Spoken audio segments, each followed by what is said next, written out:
How hard is it to utilize the MPC Live 2 with the 404 and MK2? How much work does it take? And what do you do? Well, I got my Live 2 running through the looper running through the KO2 into the SP404 MK2. The sound that you're hearing right now is not the original sound coming out of the Live 2. It is being processed through the SP404 MK2 at the end of the chain with the EQ turned up and some effects added. Make sure you stay to the end of the video so you can listen to the 3 different versions of this beat that I will make out of this simple beat. What's going on, guys? It's your brother O.T.G. The O.T.G's for Overtime Grind. Hardly seen, but I'm always around. And today I have my Akai MPC Live 2, my Roland SP404 MK2, my Teenage Engineering KO2, and my Boss RC202 looper. You won't really see me use the KO2 today. It's just a pass-through device so you can see the audio running through it into the SP404 MK2. But what I'm going to show you today is one of my workflows, or a couple of my workflows, utilizing the SP404 MK2 at the end of my chain, and how you can utilize it with your MPC Live 2. So the sound that you hear coming through is being processed through the EQ on the SP404 MK2. And part of why I'm doing that is because I'm going to record the final beat to a pad in the SP404 MK2, but I don't really want to do a bunch of processing to the actual stems or the overall beat. So that might be one of the reasons why I do that. Right now what I'm doing is I am recording the mutes in, so I'm muting different parts of this beat. Just the drum and the kick and the snare and the 808. Before I get too far into it, make sure you like, share, subscribe, comment. Make sure you hit that notification bell. Make sure you check out all the master classes and the different things that I have for sale. That's how you can support this channel. All kinds of drum packs. The O.T.G Stimmy pack right now is the best deal that I have. It's going till the end of May. You better catch it before you miss out. 45 plus expansions, native instruments, all kinds of things that I've collected and made for my MPC. Weapons. Over 400, 300 progressions that I've collected over the past 2 years. So if you like my content and like to use your MPC standalone, check out that Stimmy pack. There's all kinds of other things over there. That's how you could support this channel. And every couple months I raise the price, you know, just so I can keep it lucrative for the day one people who sign up. Everything comes with lifetime updates. All right. So right now what I'm doing is utilizing the track edit, or program edit, which I say all the time is one of the strongest and best screens on the MPC to me. You know, we got drum effects on every pad, and you can apply effects directly to a sound. So right now I'm utilizing the reverb, and I am putting that on the snare just a little bit. And so what I want to do next is I'm probably going to duplicate this channel, duplicate this drum track channel, and I want to add a couple of fills with the kick. So I'm going to probably turn it to half level by double clicking my button, and then I'll edge in and mess around with the volumes later, but I want to get it in. I have my note repeat latched so you can see that. And right now I'm duplicating the channel, and I'm going to utilize the gain to try to get the volume exactly where I want it to be.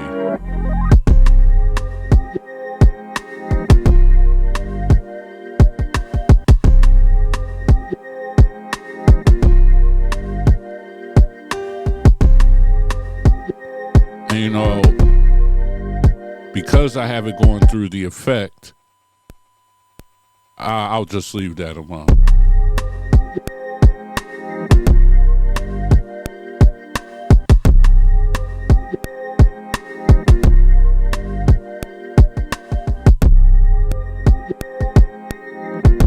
But you can see now, this is something that you could come back and play over your whole arrangement. So this is one of those things that I say all the time.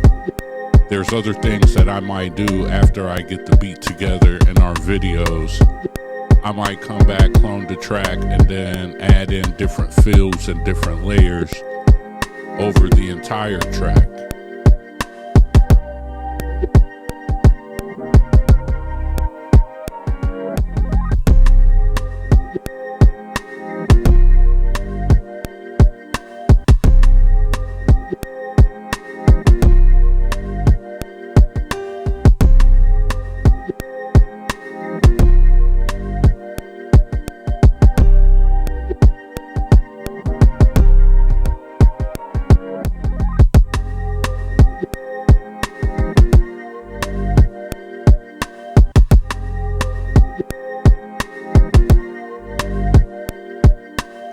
See, what you want to do is you could add it in sparingly, or you could go back in and cut it out. What I like to do is just add it in all the places I might want it to be, and then what I'll do is maybe come back after I get it all lined out. I might come back and mute it again. This is where you do a lot of passes.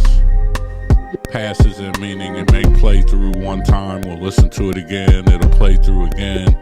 And this is kind of the tedious stuff, but these are the things that, you know, might help take a simple beat to the next level, and the things you should think about while you're producing, because just once you have the beat arranged, the job's not over unless you feel like the beat is over.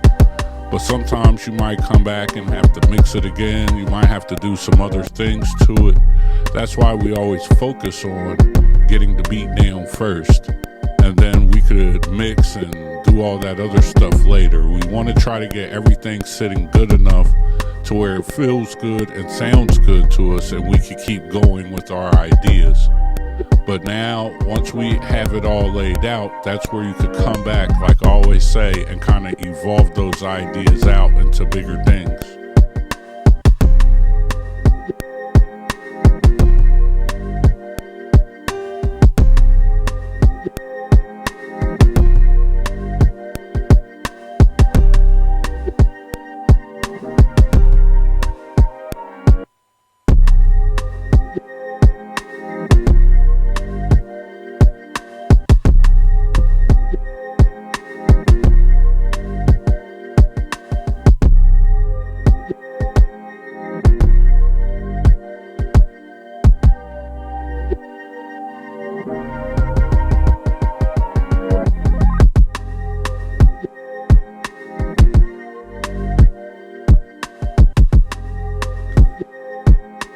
Right now I'll go and fatten it up, so you know I might remove some of the gain, use the gain to trim the volume, but then go back over to the bass effect and add more bass to make it sound fuller. You know, all kinds of different tricks and ways that you could kind of get your music to sound a little bit different.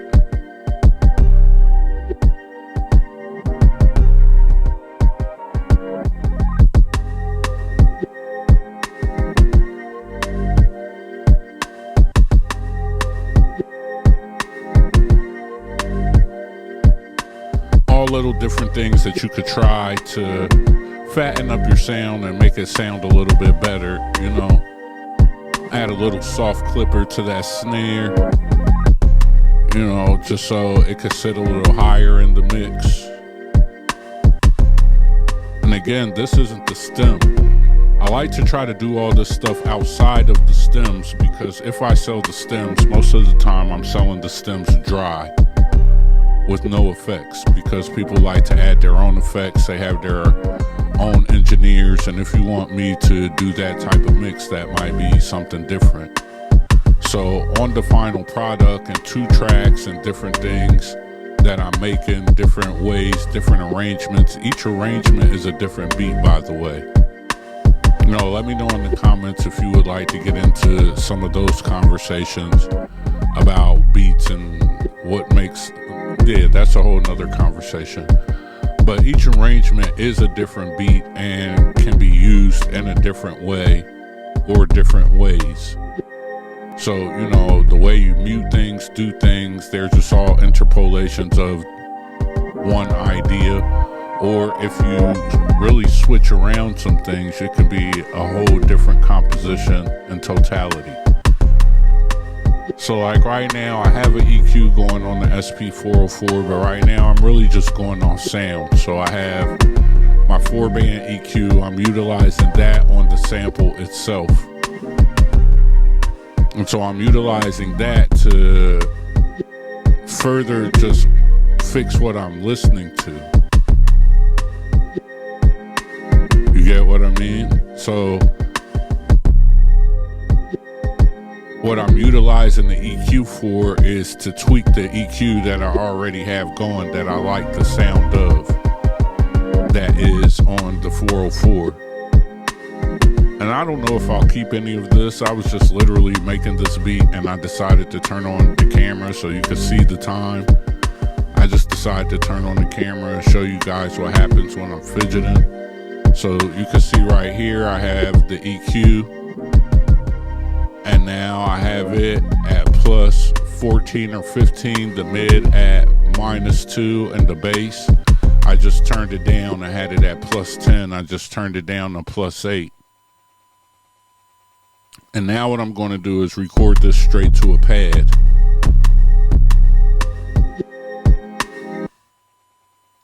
So now everything that we were processing and the final sound that we're hearing will go directly to a pad.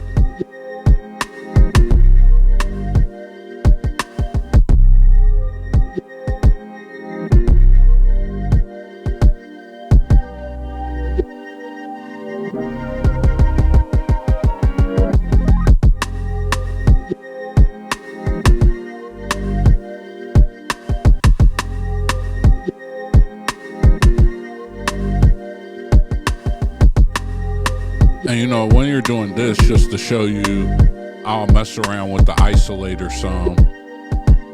I wouldn't normally do this on this part of the beat, but I'll do it just to show you guys. So see, now I could process some effects from the SP404 directly to while it's playing. And that gives that a different feel.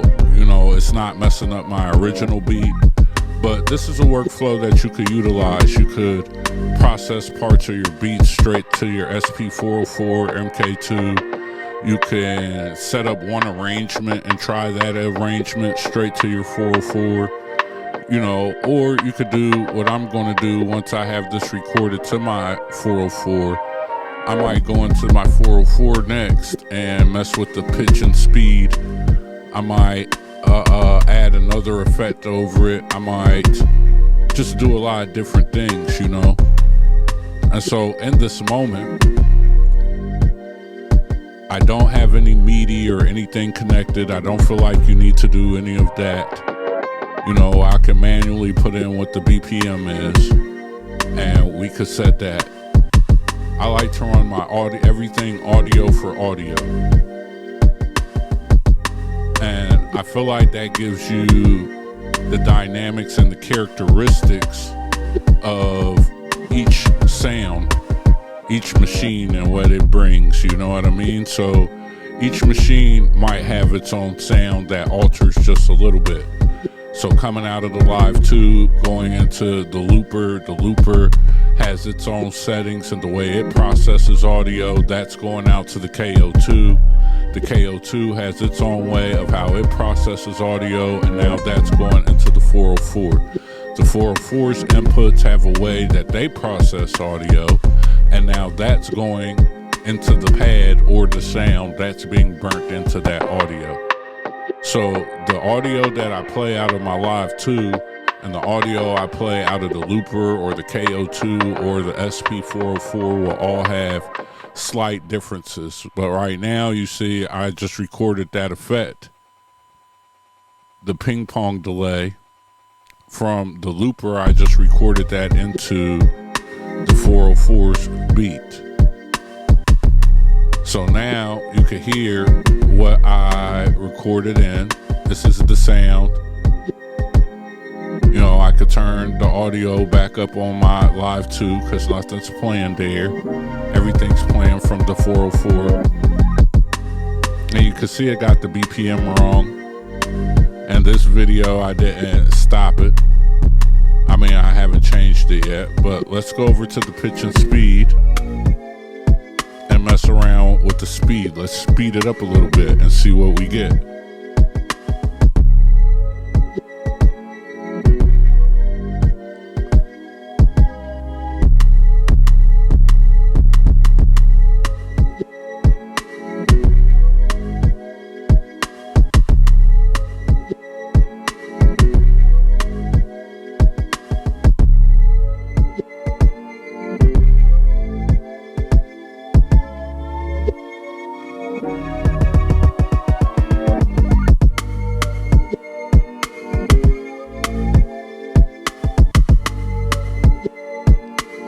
Make sure you like, share, subscribe, comment.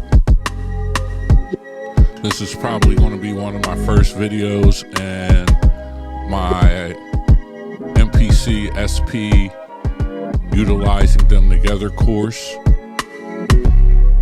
And what it will be is probably just a bunch of videos of different ways of how I utilize the MPC and the SP404 other than just an effects box.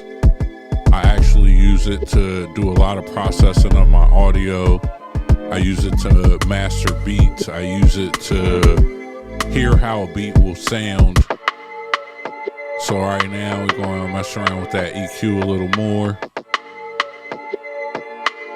I also use it to see how a beat would sound if I had already added a mix to it, or how it will sound brightened up, or how much space does it fill, or if I'll add the bass and mess with the EQ just to see how's the low end sounding, or you know, all kinds of different things. I will make stems on my MPC and then record them to a pad in the SP through different effects. I will, you know, I always take almost every beat that I create on my MPC, I record it into my SP directly to a pad, because my SP is mobile, and that way I could take it out, I could utilize it, and I could have all the beats that I have in the house on the SP and, you know, still move comfortably. It's not breaking my back to carry. So now I want to save that sound again in the SP. I want to resample that to a pad, and I want to utilize the sped up pitch and the second level of EQ that I just added.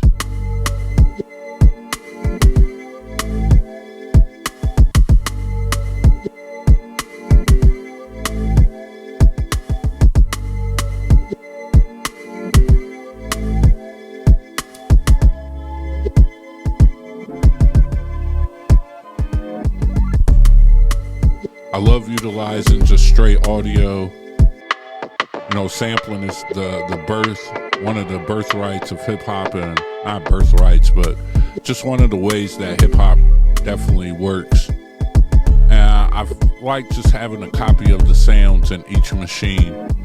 A lot of the ways that I route my machine is so that way I could use one thing and record in 3 other things. It's like having 3 and 4 and 5 mics set up. It gets you all kinds of different sounds and gives you different things that you could work with, and just other ways for you to be creative. I want to say thank you to everybody who subscribed, everybody who reaches out, everybody who's donated towards the new build and studio. I seen a guy say he wanted to donate for me getting an MPC Live 2. I appreciate you guys. Thank you to you guys. You know, we're in our own little world and community over here where we're not really doing what's big in the algorithm. We're just creating and trying to get better. You know, learn our machines better, create more music, create stuff that has more of a feel, less complaining, less feeling like we need to buy other things, you know, and focus on the machines that we do have. So thank you to all you guys. I appreciate you guys. With no you, there would be no me. And salute to you and your love of hip-hop and music production. You know, this year you're going to learn a lot of dope things. I want to show a lot of things because each video I make in this year, you know, it's been like 2 years or 3 years of me doing this now, and I have talked to some of you guys for 2 years, 3 years now. You guys are the fam. Like, I want y'all to be good. So we got to go a little further with some of these concepts. And I'm going to show you how I do it in my natural way, not in the textbook 1, 2, 3, you need to do it this way. You know, so now we have this version of the song.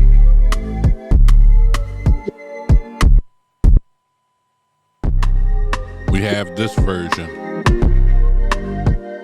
So this is the raw sound coming out of the MPC Live 2 with no effects, without being sped up, without anything. And so what I'll do is record that to a pad 2 so I can have all 3 versions.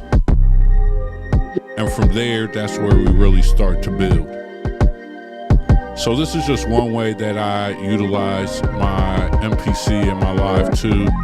I mean, my Live 2 and my 404 MK2, you know, as a place to record final beats, process, try different effects, and then possibly go back inside of my beat and apply those effects if need be. I might switch the outputs and inputs and have the SP going inside of the MPC and record different samples and drums and things that I've done. I might have created on the go in the SP with the new features that they have of stacking your drums and mixing it down to a channel pretty quickly. You know, so the workflow and ways that they work together, there's a lot, but this is one of 2 ways that I utilize. I definitely think that, you know, if you open your mind to it and spend a little time, you could definitely find some value if you have an SP404 MK2. And just seeing the difference of how fast we could add an EQ, I could have compressed it. There's all kinds of things I could have done. Maybe in the next video, that'll be something I'll show. All the different effects in the SP404 MK2 and how you can stack them with your 2 bus channels. But until then, thank you for following, thank you for liking, thank you for sharing. Thanks to every single person who just at the least goes over and checks out the Patreon. This is why we do it. You know, without the help of you guys and the support from you guys, I wouldn't have half of this gear that I have, half of the access to stuff that I have. So I am extremely thankful and appreciative for all of you guys. And on that note, make sure you follow me at 365 O.T.G on all social media. You can DM me on Twitter if you want to talk to me, you want to build with me. The email's in the description. Oh yeah, and we made 14,000 subs, guys. Been a slow, steady race, and we're going to keep winning.